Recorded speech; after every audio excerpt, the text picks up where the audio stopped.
friends, I have something to say to you that I only get to say once a year. You ready for this? Here it is. Happy New Year. This is Dick Foth with stories to make sense of it all, and we're charging into 2022 with great hopes and dreams. And I'm going to go back and continue reading the book that Ruth and I had the privilege of writing a few years ago. We're in chapter 12. It's taking us a while to get through because we drop other podcasts down in the middle of it. But I just think it'd be a good place to start 2022. And the chapter title is called Fighting Fair. Now, we don't want to start 2022 with a fight, but it actually has to do with the subject of conflict. And conflict is a neutral thing, as we'll find out. And it's just what happens when we live our lives. Listen to this. This is how it starts. If you actually succeed in creating a utopia, you've created a world without conflict, in which everything is perfect. And if there's no conflict, there are no stories worth telling or reading. Veronica Roth. Here's the chapter. You have to say, "I'm sorry 100 times fast before I'll let you come downstairs," Jenny said to Susanna. Our daughters were 6 and 3. Saying "I'm sorry 100 times fast" was a little kid's version of saying "rubber baby buggy bumpers." Impossible. When I asked Ruth, why did the kids scrap and squabble so much, she gave me one of those looks that said, "If you would take the time to remember, or perhaps to think in a straight line, you'd know the answer to that question. They're kids." We discover early that life is more than affirming words. In-your-face stuff happens over things large and small, things of consequence and of no consequence. People see life from different angles. Everywhere we turn, tensions flare around the globe. A cemetery may be the only place devoid of conflict, as far as I know. Every human relationship will involve conflict. If there is none, there is no stake, no investment. Each person brings his or her uniqueness to the table with feelings and ideas and passion. Differences pop up, but friendship finds a way to work through the differences to another good day. Because I like to be liked, I'm going to say that again, because I like to be liked, my tendency has always been to avoid conflict. Because I spent my teen years in a home where tension bubbled just beneath the surface, again, my tendency is to avoid conflict. Because I'd rather love than fight, my tendency is to avoid conflict. I'm not alone in this. There are many people just like me. Resolution lies in this question: how do we see conflict? For much of my life, I saw it as a negative because of how it made me feel. I was wrong in that assessment. It is neutral, neither good nor bad. My response to it makes it good or bad. Response takes conflict out of neutral and puts it in gear. The gear we select will move us either forward or backward, and we get to choose. David Augsburger, who served many years as a Mennonite pastor in Washington, D.C., has some insightful thoughts on conflict. His book, Caring Enough to Confront, was pivotal in helping me see conflict and confrontation in a new light. He lists 5 ways we usually respond to conflict. Of the 5 options in conflict situations, number 1 is, I win, you lose. Number 2, I want out, I'll withdraw. Number 3, I'll give in for good relations. Number 4, I'll meet you halfway. Number 5, I can care and confront. The last is the most effective, the most truly loving, the most growth-promoting for human relationships. But often, it will not be the starting point, but the long-term goal. Here's how it works. I'll get you. This response is the most visceral and natural. You confront me, and I attack you. From the schoolyard to the boardroom, we know this action. You push me, and I push back. Sometimes, when we know a conflict is imminent, we can even make a preemptive strike. We say in our heads, I'm right, you're wrong, and I'm going to get you. We've all done it, right? Second is, I'll give in. This approach is a typical avoidance mechanism. You're always right. I'm always wrong. I'll just curl up in the prenatal position over here on the floor and eat some worms. The person who always yields to the other to avoid conflict is not helping the relationship. Third, I'll get out. Nothing makes our point better, we think, than walking away. If that's how you're going to be, I'm out. We think that getting away from the offending party is the ultimate way to avoid discomfort. Actually, if the confrontation is intense, taking a break and stepping away temporarily may not be bad. But to get in the habit of leaving is of no help.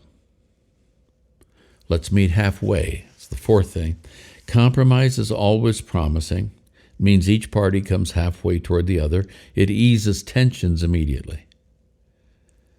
But the last one, the best one, is I care enough to confront. My tendency is to confront the person I have an issue with. But there has to be a better way. My tendency is to confront the person I have an issue with. But there has to be a better way to deal with problem besides shouting, "Who's the idiot who left the Diet Pepsi on the end table in the family room?" When I do that, I assassinate someone's character for the sake of a watermark on the table. In my view, caring and confronting in simplest form is affirming the person and confronting the issue. We see Jesus do this several times in the Gospels. John 13 and 14 record him engaging "some guys might leave you, but I never will," Simon Peter, on the night before the crucifixion. Peter asked, "Lord, why can't I follow you now? I will lay down my life for you." And Jesus answered, "Will you really lay down your life for me? I tell you the truth, before the rooster crows, you'll disown me 3 times. He confronts the issue, then affirms all the disciples in the very next sentence. "Do not let your hearts be troubled. Trust in God, trust also in me. In my Father's house are many rooms, but were not so, I would have told you. I'm going there to prepare a place for you, and if I go and prepare a place for you, I will come back and take you to be with me, that you also may be where I am." My very favorite example is the passage that begins John 8. Sometimes contested because it's not found in the early manuscripts of the Gospels, this passage speaks volumes about who Jesus is. At dawn, here it is, at dawn he appeared again in the temple courts where all the people gathered round him, and he sat down to teach. The teachers of the law and the Pharisees brought in a woman caught in adultery. They made her stand before the group and said to Jesus, "Teacher, this woman was caught in the act of adultery. In the law, Moses commanded us to stone such women. Now what do you say?" They were using this question as a trap in order to have a basis for accusing him. But Jesus bent down and started to write on the ground with his finger. We don't know what Jesus wrote in the dirt. It's been suggested it was names and addresses of women the accusers had been with. Whatever he wrote, after he finished, he stood up and said, "Any of you who has never sinned, fire away. Hit her with the rocks." Stooped down again to keep writing. As the crowd hushed, you hear the thud of rocks being dropped. When Jesus stood up a second time, the crowd was still there, but the accusers were gone. Their scattered rocks a mute testimony to their hypocrisy. In my mind's eye, I see him reach over and tilt her chin up so that she is looking straight up at him. Her face is a study in pain. The smudged coal lining around her eyes tracks down her cheeks. Her eyes have the flat, dull look of someone used up and discarded. Then she hears his question, "Woman, where are they? Has no one condemned you?" She turns her head and sees no one holding a rock. There has to be relief and wonderment in her voice because that simple fact takes her from death to life. No one, sir, she says. I see the broad smile spread across that tan carpenter face as he says, me neither. Go and don't do that anymore. Or to phrase it another way, you are a great lady, and that's not what great ladies do. And light sparks behind her eyes. I don't know if the crowd cheered, but they should have. He was talking to them, too.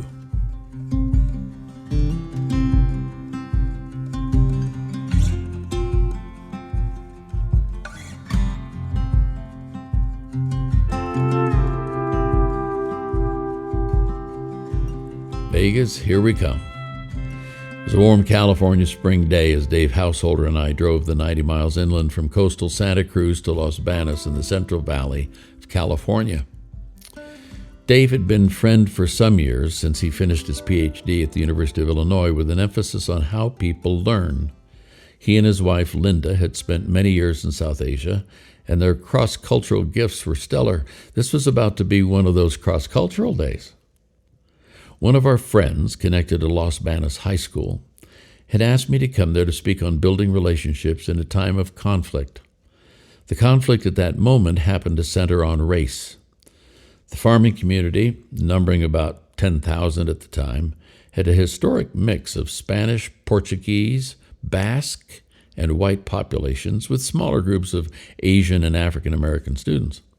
The high school had seen some tension as the racial composition began to change. And that week, Dave had been visiting the college where I was president, so I asked him to come with me to Los Banos and bring a few of his friends. On the way over Pacheco Pass, we were talking about his unique gift as a ventriloquist. I've never heard a better ventriloquist in my life, and certainly never one that held a doctorate. I told him, we're going into a setting that's a wee bit tense, and I need all your skills. When he asked me how that might work, I explained Dr. Augsburger's 5 approaches to conflict, and by the time we drove up to the high school, Dave was ready to go. His, quote, friends, end quote, came along in the suitcase he carried into the classroom. Atmosphere is a word that's hard to define, but it's easy to tell when it's tense. It was abundantly clear that the faculty and coaching staff who were there for this in-service experience would have given most anything to be someplace else at 4 p.m. on a Thursday afternoon on that lovely spring day. The principal introduced me, but the atmosphere remained a stony silence. Choosing to address the elephant in the room, I said, well, seems we have something in common. None of us really wants to be here at this moment. Then with something of a forced grin, I said, so let's try to make it fun. I'd like you to welcome my friend David Householder. He's here from Nepal, and he's brought some friends. He stepped forward to half-hearted applause. David proceeded to talk about the very different country where he'd been living for 10 years, a country populated by very different people. Then he said, I actually have brought one of them with me. Historically, he's been challenging to connect with and quite reclusive. But by great good fortune, we have become friends. Whereupon he flipped open the clasps on the suitcase, and before he could open it, a muffled voice said, Hey, what's going on out there? David replied, Well, I'm here with some new friends that I want you to meet. Oh, I don't know about that, the voice said. What are they like?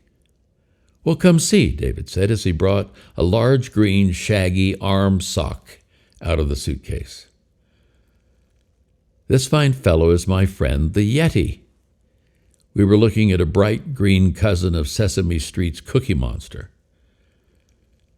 My friend the Yeti is an abominable snowman, quite rare, and quite, shall we say, different, David continued. So, how has it been coming to America? How have you been received? Well, the Yeti said, when I came to New York, when people saw me all green and shaggy like this, children screamed and men tried to attack me. Parentheses, I'll get you, end quote, end parentheses. Parentheses, I'll get you, end parentheses. Then when I got to Chicago, it was Christmas, so I thought I'd try a different tack. Being green like I am, I hired on as a Christmas tree. But it's so tiring standing stock still for hours on end with your head tilted back and a star on the end of your nose. Parentheses, I'll give in parentheses. A couple of the teachers chuckled. So how was it when you got out here to California? David asked. Really interesting, the Yeti said. After all the judgment I'd felt in New York and the strain of Chicago, I was pretty anxious. But you know, the greatest thing happened. I visited the University of California at Santa Cruz, and nobody even seemed to notice me. In that moment, the faculty from this quite conservative section of the state exploded in laughter. David had them.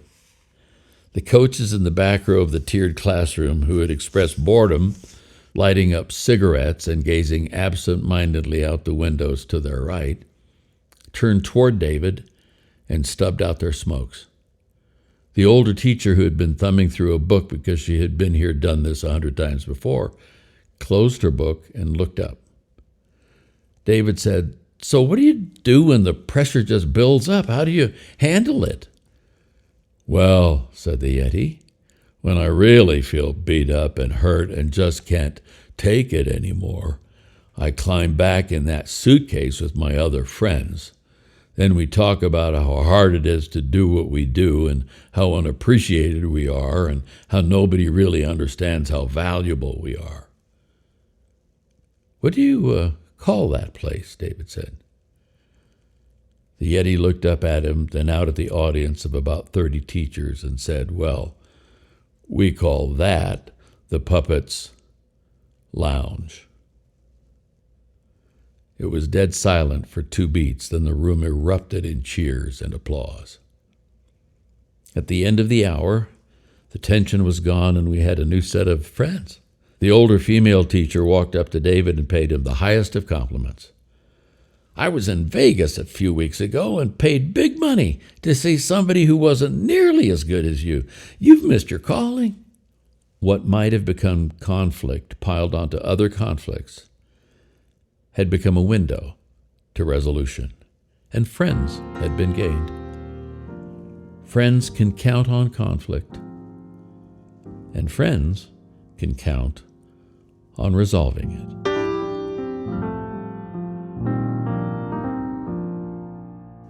That's it for today. Going forward, I'd encourage you not just to react or pull away when you hear the word conflict. Conflict is neutral, it's natural, and it's an opportunity to see some really positive things happen if we stay patient, take the time, and understand what we're about as we enter that arena. Have a wonderful week going forward, and let's go out with some happy music. Catch you next time.